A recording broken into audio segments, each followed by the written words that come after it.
আশুরার তাৎপর্য। আশুরা মুহররম মাসের ১০ তারিখকে বলা হয়। ইসলাম ধর্মে এই দিবসটির বিশেষ গুরুত্ব রয়েছে। কারণ এই দিনে ইসলামের অনেক ঐতিহাসিক ও তাৎপর্যপূর্ণ ঘটনাবলী সংঘটিত হয়েছে।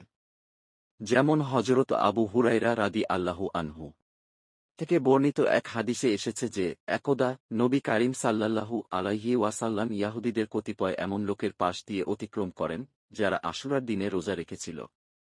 নবী কারীম সাল্লাল্লাহু আলাইহি ওয়াসাল্লাম তাদেরকে জিজ্ঞেস করলেন, এটা কিসের রোজা? উত্তরে তারা বলল, এই দিনে আল্লাহ তাআলা হজরত মুসা আলাইহিস সালাম ও বনী ইসরায়েলকে ডুবে যাওয়া থেকে উদ্ধার করেছিলেন।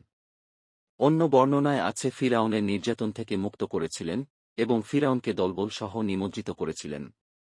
আর এই দিনেই হজরত নূহ আলাইহিস সালাম এর কিশতি জুদি পর্বতে স্থির হয়েছিল। ফলে এই দিনে হজরত নূহ আলাইহিস সালাম ও হজরত মুসা আলাইহিস সালাম কৃতজ্ঞতাস্বরূপ রোজা রেখেছিলেন। তাই আমরাও এই দিনে রোজা রাখি। তখন নবী করিম সাল্লাল্লাহু আলাইহি ওয়াসাল্লাম বললেন, মুসা আলাইহিস সালাম এর অনুসরণের ব্যাপারে এবং এই দিনে রোজা রাখার ব্যাপারে আমি তোমাদের চেয়ে বেশি হকদার।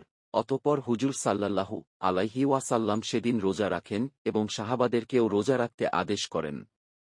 বুখারী ২০০৪, মুসলিম ১১৩০, মুসনাদে আহমাদ ৩৬০। ভিডিওটা ভালো লাগলে শেয়ার করতে ভুলবেন না।